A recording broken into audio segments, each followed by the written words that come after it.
Hey guys, in this video I'll show you how to fake your location on your Android mobile device. Please make sure to watch this video to the very end so you don't miss out on important information and make any mistakes. In saying that, let's dive in.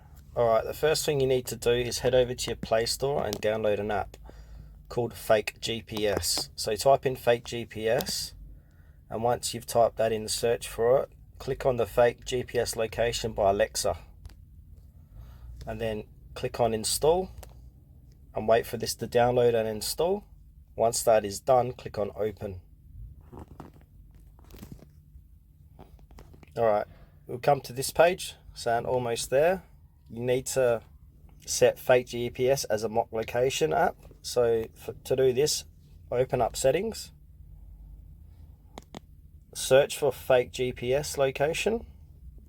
Alright, where it says select mock location app, click into that under location, and then go ahead and click on Fake GPS, and now head back to your app, and all you need to do here is select a location where you'd like to be. So for this example, I'm going to pick Canada. So there, once you're done, click on the green plus start